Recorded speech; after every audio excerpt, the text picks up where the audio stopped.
Magic 96, your one-stop shop for all things movies. From reviews, unboxings, and collections, I'm here to celebrate the magic of cinema. Now, let's roll the film. If you're into horror, action, comedy, or just love talking movies, you're in the right place. Today, we're diving into one of the more diverse entries in a horror franchise that's made us all paranoid about escalators, highways, laser eye surgery, you name it. That's right, we're talking about Final Destination 5. This is the 5th entry in the franchise that's built entirely on creative kills and death's unstoppable design. It came out in 2011, back when 3D was the hottest horror gimmick in town, and it tried to shake things up with a few twists and a surprising connection to the original film. So grab your popcorn, maybe sit a safe distance from anything sharp or hanging overhead, and let's get into it. Right off the bat, I have to say the opening credits are pretty great. The slow motion scenes showing past deaths from the franchise set the tone perfectly. It's stylish, it's moody, and it works. I also appreciate that we're not following high schoolers this time. The characters are a little older, college students who also work jobs, so it adds a bit of variety to the usual formula. Like the Final Destination from 2009, this one was released in 3D, back when every horror movie seemed to jump on that trend. Think My Bloody Valentine 3D, Saw 3D, Texas Chainsaw 3D, yeah, it was a big thing. And those little charter bus TVs the characters are watching, totally nostalgia. Took me right back to middle school field trips. Even the seat fabric is the same. I've got mixed feelings on the kills in this one. Some of them don't hold up, especially Candace's death on the boat pole. It just kind of looks awkward now, possibly because of the dated 3D effects. But I do love when horror movies tease deaths before they happen. Olivia's setup is great. She's reluctant to wear her glasses early on, and then in the premonition, her glasses fall off while she's crawling on a beam during the bridge collapse. She slips and gets crushed by a car. That's good foreshadowing. By the way, random fact, I looked up the actress who played Olivia, and apparently this is her only theatrical movie role. That's wild. She's absolutely stunning and definitely had screen presence. This entry surprisingly has the best critic score of the franchise, 63% on Rotten Tomatoes.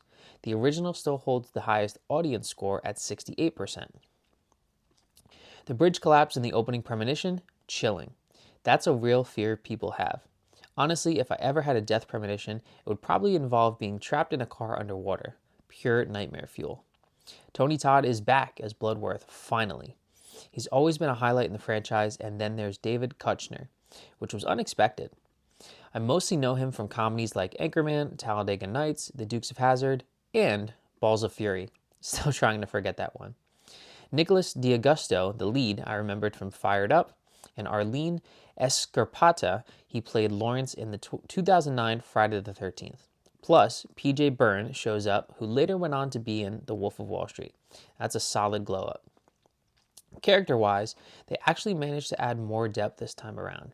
Instead of just being stereotypes like frat guy or tool guy, you get more personality and motivation. I can see why some people rate this higher than Final Destination 3. Candace folding like an accordion, brutal. That whole gymnastics scene is hard to watch. And acupuncture? Nope. As someone who already has shoulder and neck pain, I was never considering it. But after that scene, never happening. The Buddha statue death reminded me of the ladder through the eye kill from part 2. And let's talk about Olivia's laser eye surgery. Just no. The whole eyelid clamp thing gives me Clockwork Orange flashbacks. I wear contacts daily and even I couldn't handle it. It reminded me of the dentist scene in part 2. Definitely hits a nerve. Also, shout out to Tony Todd again for popping up more than once. Love seeing him back in the mix. Now, here's where I might lose some of you. Final Destination 5 is actually my second least favorite in the franchise. Here's my ranking. Number 1, Final Destination. Number 2, Final Destination 2. Number 3, Final Destination 3. 4, Final Destination 5, and 5, The Final Destination, aka Part 4. Yeah, I know, it's a bit of a mind bender saying out loud. When Peter turns on Molly and Sam at the end, it gives me strong Ian from FD3 vibes. I feel like if the film wasn't relying on recycled kills, didn't go all in on the 3D gimmick, and focused more on original scares, I'd like it more. I think a lot of people give it extra credit just because of the twist ending. It's a clever connection, sure, but does it make up for everything else? For me, not quite.